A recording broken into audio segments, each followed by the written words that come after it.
Hi Alex, it's Caroline Stevens seeking the truth, and it's Alexandra JB from Illusion to Reality. Now I'm going to kick off this afternoon's show. This is going to be our fourth show today. This must be a record for us, Alex. And I am in regular contact with a lady who runs the Schoolgate campaign. So please, whilst you're on air on Facebook, please can you share this video, because we're going to be talking about the LGBT agenda. And I don't just mean any old agenda, but I mean the LGBT agenda that is aimed at 4-year-olds. And that is why this show is so important. So I'm just going to show everybody, this is the leaflet that I received during show number 2 this morning. I could hear the postman knocking on the door. And I think there's going to be quite a few other people who watched my show on Saturday asking for volunteers to hand these leaflets out. Well, I understand that a lot of schools may have finished today, but a lot of schools will be open tomorrow as well. So assuming people like myself have got this leaflet today, we can now go out tomorrow and hand these leaflets out to mums and dads at the school gate. Keep a respectful distance. Now, if I just read through, the heading is Protecting Your Child from Confusion and Sexualization in RSE Lessons. Now that's religious, spiritual education or something like that. I can't remember. It's such a long time since I was a teacher. So it says, children will be told you can be a girl or a boy. Now, I need to put my glasses on for this. Says, unsupported by scientific evidence, this is confusing and potentially very distressing for a child. To accommodate gender dysphoria, the mental disorder which affects only a tiny fraction of 1% of the population, RSE teaching will potentially traumatize millions of children. Healthy sexual development for children includes taking an interest in pornography. So after the show I did on Saturday, there was a mum that said to me, what is wrong with LGBT lessons for 4-year-olds? Well, I mean, I really, how long is a piece of string? So we're talking about healthy sexual development for children, including an interest in pornography. Now, we already have mental health issues in our population of 1 in 4. The last thing a 4-year-old needs is taking an interest in pornography, all courtesy of organisations behind the scenes like Stonewall. So it says some recommended resources describe sexual intercourse to children in infant school. Others introduce nudity, graphic images and terms like anal intercourse and masturbation to juniors. First sexual intercourse will be tacitly encouraged from the age of 13, which is illegal, and there will be no moral framework offered for any of this behaviour. Sexualising children. While we support the government's resolve to end bullying in schools and acknowledge the need for children to understand about diversity, we do not believe that the state should take other people's children and teach them unhelpful ideologies that their parents and science disagree with. The RSE curriculum is ill-advised and confusing. It will prematurely sexualise children. It is far too much too young. Parents, as lawful primary educators of their children, are best positioned to decide how and when these subjects should be approached, not the state. So it says, not happy, take action. Use parental human rights. Now, according to the Human Rights Act of 1998, all education is to be in conformity with parents' own religious and philosophical convictions. That is Protocol 1, Article 2, European Convention on Human Rights of 1950, now incorporated into UK law. Says claim the right to withdraw your child from sex education. Exemption from sex education is currently provided. This parental right will be taken away for secondary schools under the new legislation. But as I understand it, Alex,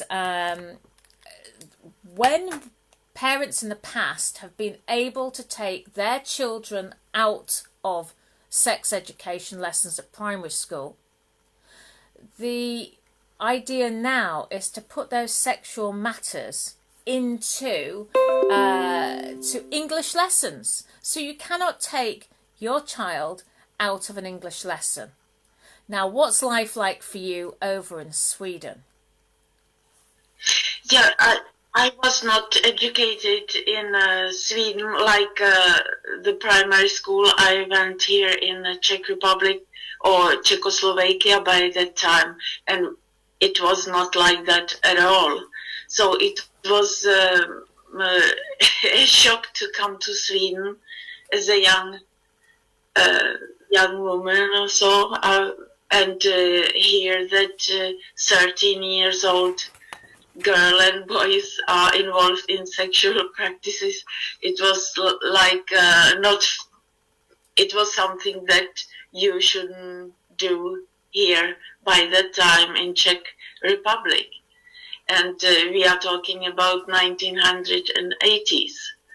And so it was a shock for me. And I saw then also the education for the little children in primary school or before kindergarten. And it was like the books for children, and they explain like sexual intercourse. And so it was shocking for me by that time. And I didn't understand that. I believe it was the society, and the society was so, and I have to like live there and get used to it. But later, the latest years, I understood that this was mind control. Many people are against that also, like in parts of Sweden. And if you watch the television for children in Sweden, when I lived there, like 10 years ago, I was reacting on also the programs for children, how they were talking about like toilet things, like demoralization.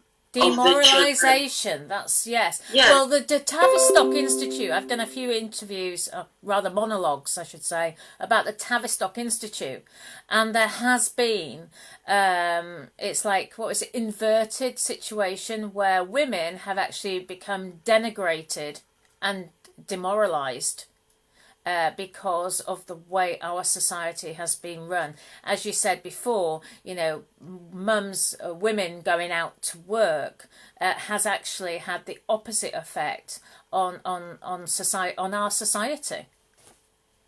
Yeah, and it was funny because, for example, women who were from Iran or these countries, and I was from Eastern European country, and we were talking about, these these women in our countries who are still in their countries, not in Sweden, they live like real women, like princesses, or like they are treated with dignity as women, and we are here. Okay, we have this equality, but how are we treated here in Sweden?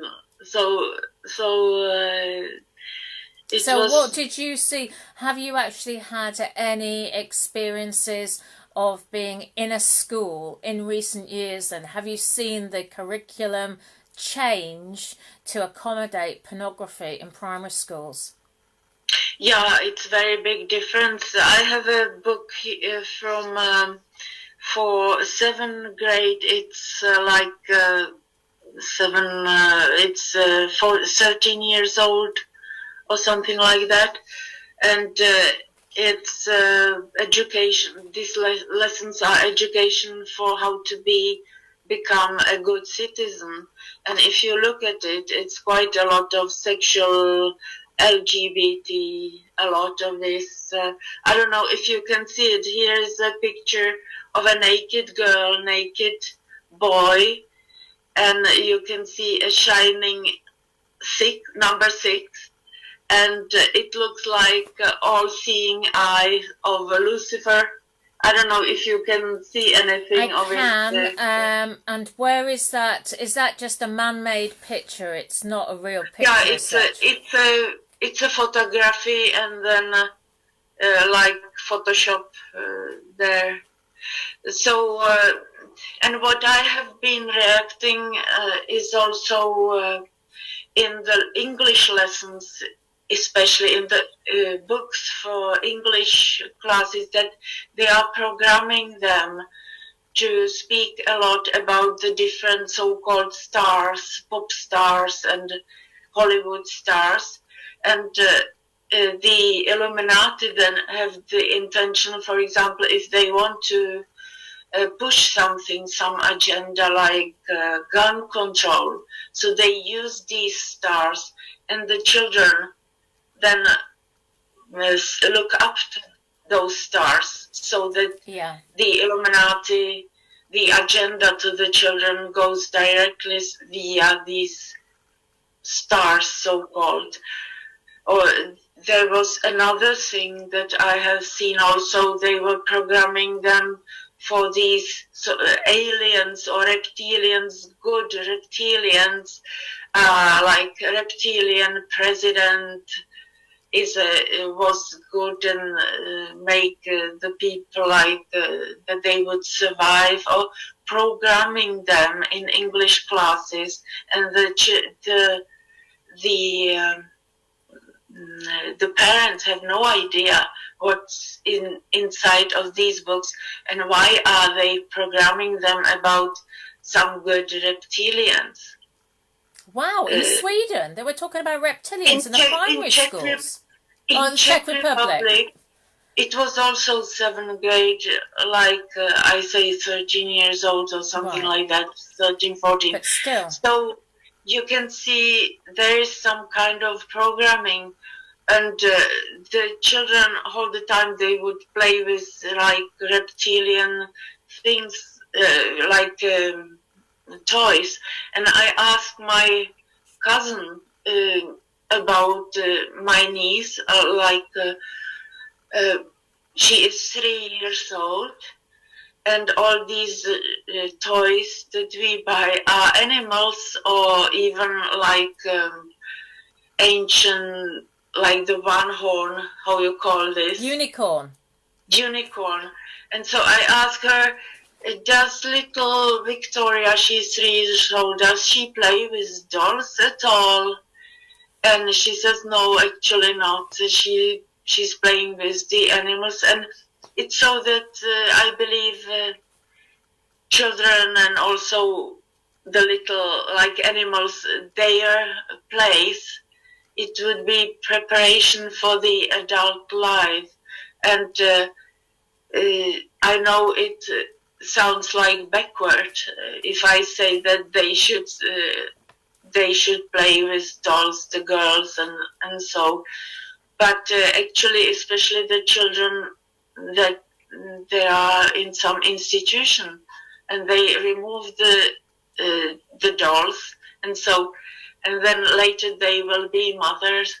I don't want them not to go for their dream to become a rocket scientist or physician, like physicist, nuclear physicist, but like they are still, it's good to be mothers and to have good relationship in the family.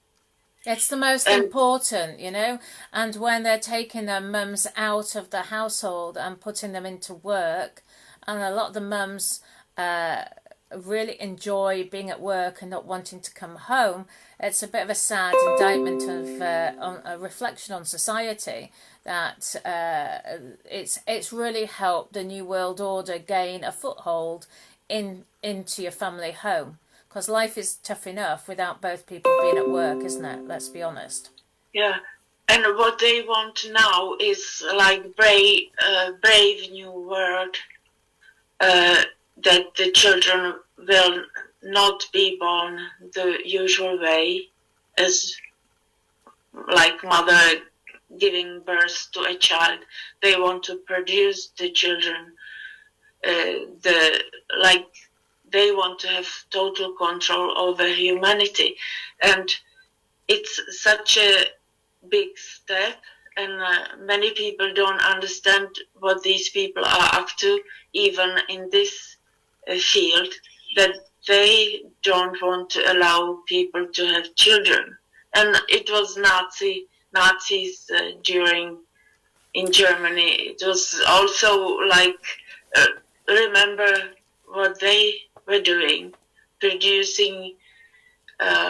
They took like women and these soldiers and like just production of children.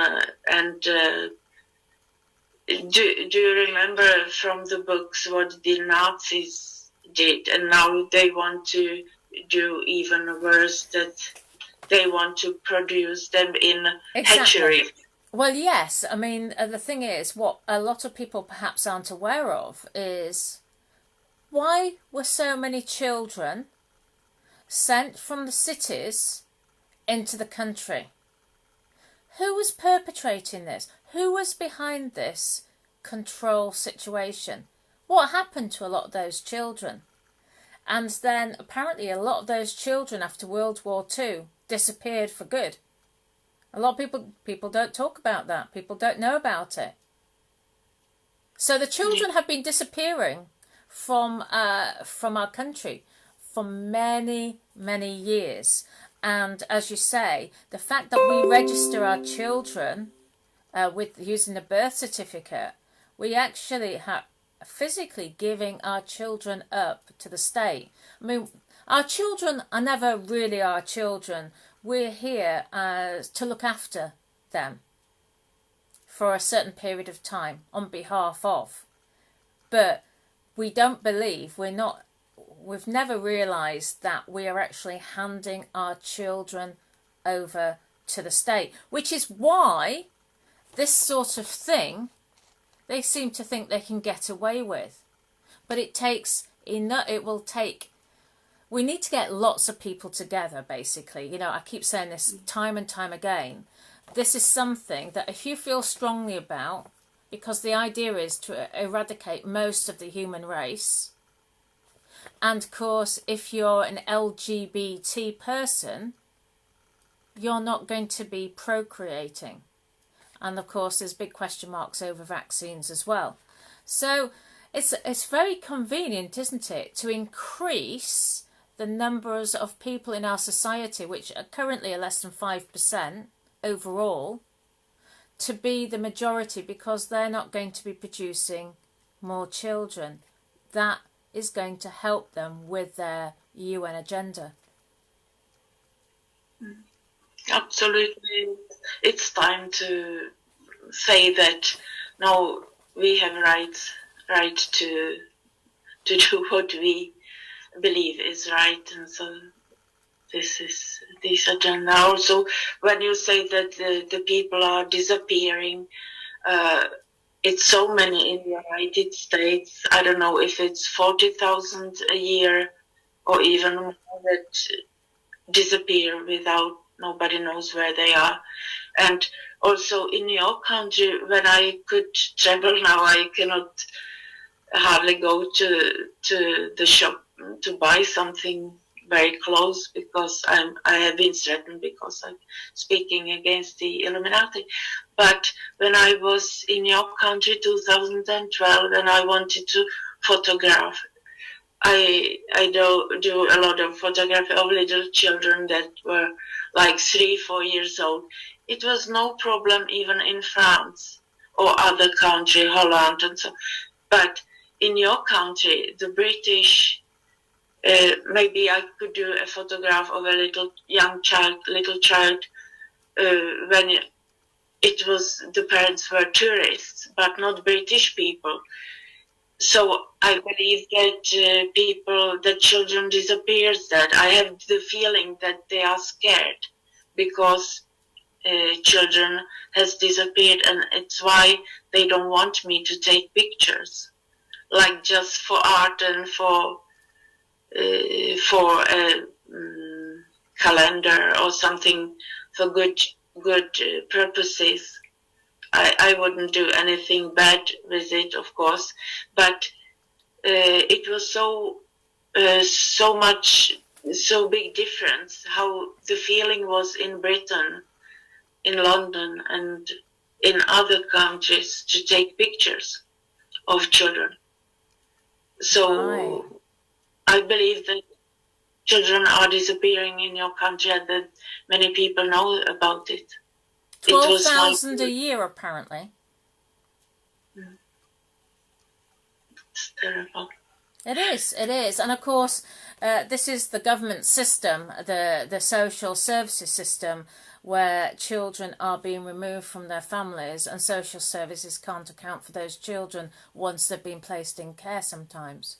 So, and of course, we have on Facebook big communities of groups of people whose children, they've had their children adopted by social services through the adoption scheme.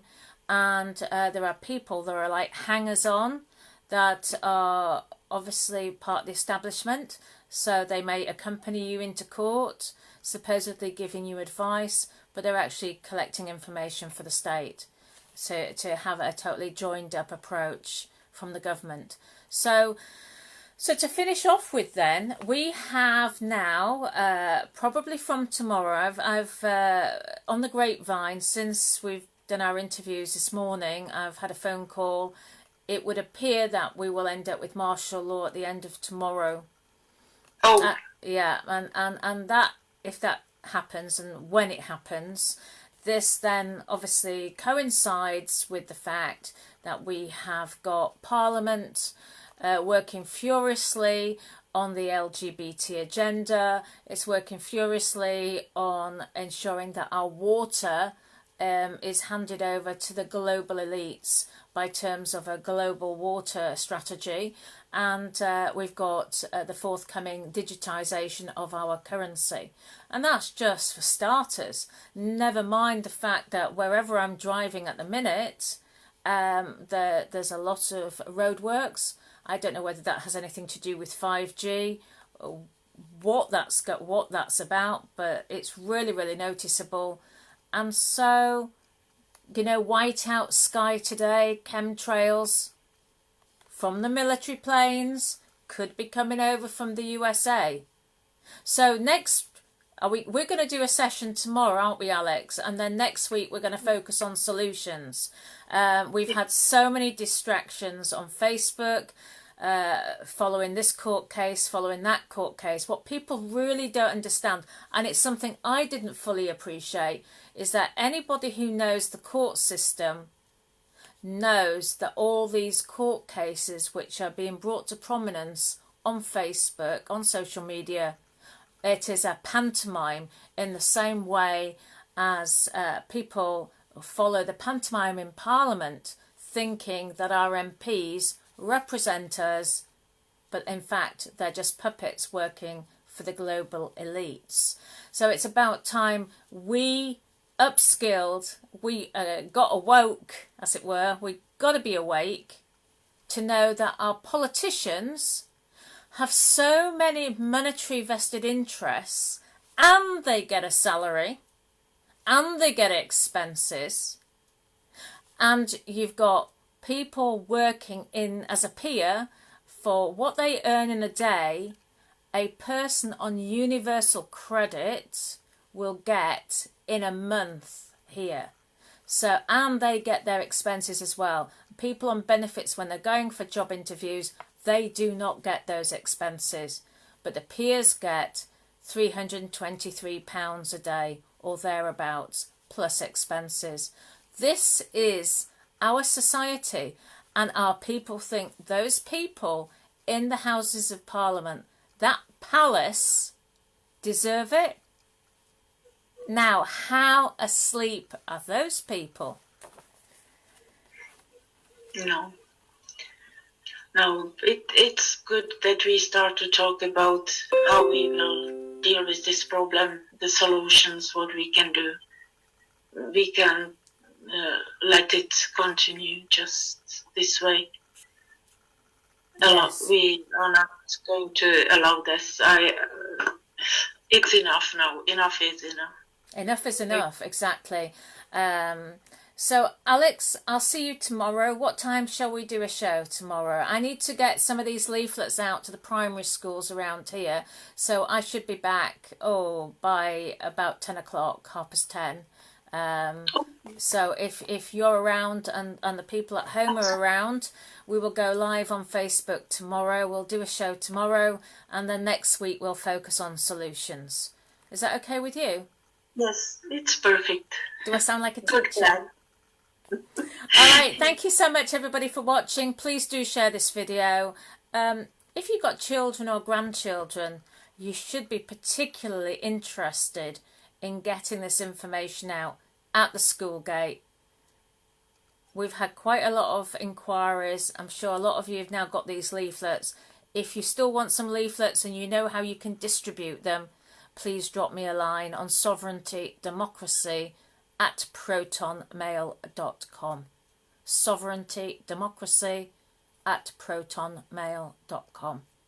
Bless you, Alex. I will see you tomorrow. Have a great day in Sweden. No, Sweden. Why am I saying Sweden? Czech Republic. Oh, and it's a great day here, but enjoy yourselves, everybody, and make sure that those around you are looked after. I've heard some terrible reports this morning of the elderly being in supermarkets like Sainsbury's and Tesco's and being almost stampeded upon. It was never written in tablets of stone, apparently, that the first hour was for the elderly. So basically it just became a free-for-all for anybody. So I think there were some distress scenes this morning. That's the reports I'm getting. And the other report is that we're probably on martial law tomorrow. Schools will be finishing tomorrow. And make sure you have some bread and milk in. Take care. Thanks, Alex. Thank you. Thank you. Bye for now. Share, share, share.